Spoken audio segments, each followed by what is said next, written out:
Tout d'abord, je suis vraiment agréablement surprise et très touchée par votre présence pour un livre aussi modeste. Donc, je vous avoue qu'il me dépasse un petit peu. Je ne m'attendais pas à ce qu'il ait autant d'effets. Alors, je répondrai peut-être à la question de Madame Morelli par rapport à est-ce que je m'inscris dans une certaine littérature de l'immigration. Je vous avoue que je ne sais pas très bien dans quelle littérature je m'inscris. Je dirais que je vais citer un auteur égyptien que j'aime beaucoup et qui s'appelle Ala El Aswani. Peut-être que vous connaissez l'adaptation cinématographique de son livre L'immeuble Yacoubien.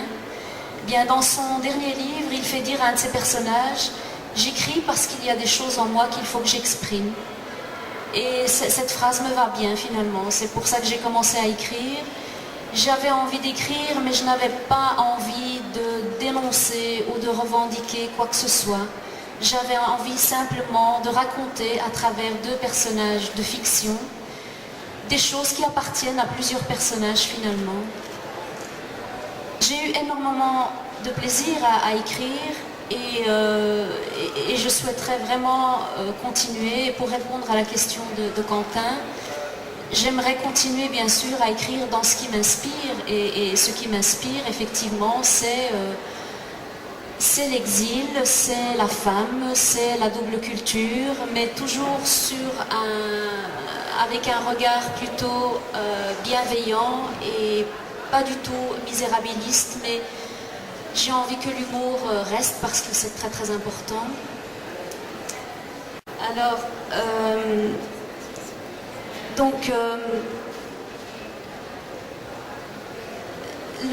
l'extrait lu par Assiba Alabi, rassurez-vous, il est très dur, mais il n'est pas représentatif de tout le livre. Hein. Donc c'est vraiment un coup de colère, et le livre commence par un coup de colère et se termine par une réconciliation. Effectivement, il est question de deux façons de penser qui s'affrontent. Elles s'affrontent, mais les personnages ont assez d'intelligence pour prendre ce qu'il y a de meilleur dans les deux cultures et d'en faire quelque chose d'unique et quelque chose qu'on vit bien. Je dirais que, comme je l'ai déjà dit, qu'on n'est pas assis entre deux chaises. Il y a deux chaises qui sont différentes et puis à un moment, par un coup de baguette magique, on fusionne ces deux chaises et on en fait un fauteuil très confortable. Donc j'insiste pour dire que la double culture, certes, il ne faut pas se faire d'illusions. C'est pas quelque chose de facile à vivre. Ça comporte pas mal de difficultés, mais ça peut être une réelle richesse. Alors, bien sûr que le chemin de la réconciliation entre les deux univers peut prendre pas mal de temps. J'insiste aussi sur le fait que si on a l'impression d'être un peu conservateur en exil, plus que dans son pays d'origine, c'est simplement que quand on est en exil, on sent sa culture qui est menacée.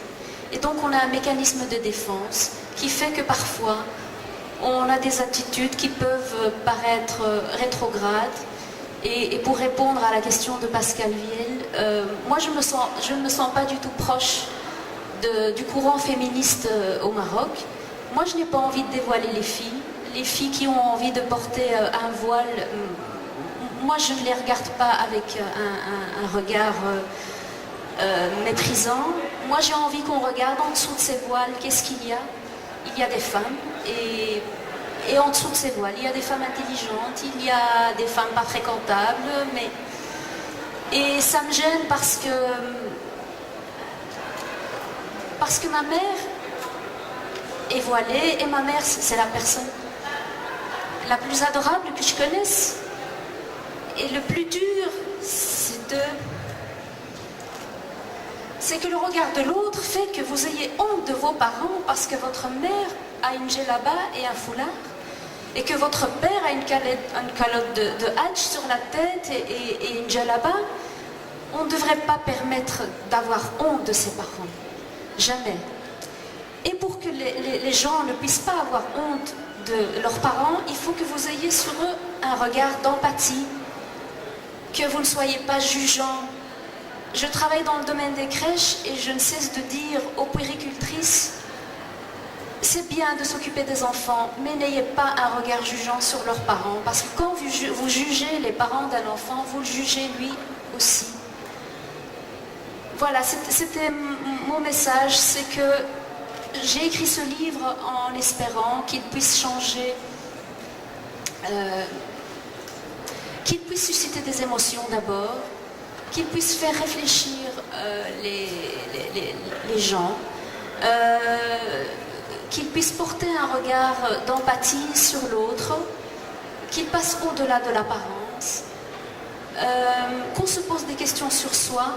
Et pour moi, finalement, la plus belle récompense, c'est d'avoir des retours de personnes qui me disent « Votre livre nous a touchés, nous a appris certaines choses, nous a fait poser des questions sur nous-mêmes. » Et alors, quand des filles comme Martine ou Jennifer ou Isabelle, qui n'ont rien à voir avec ma culture, me disent « Mais quelque part, ton livre est universel parce qu'on s'est reconnu là-dedans. » Moi, je trouve ça très beau et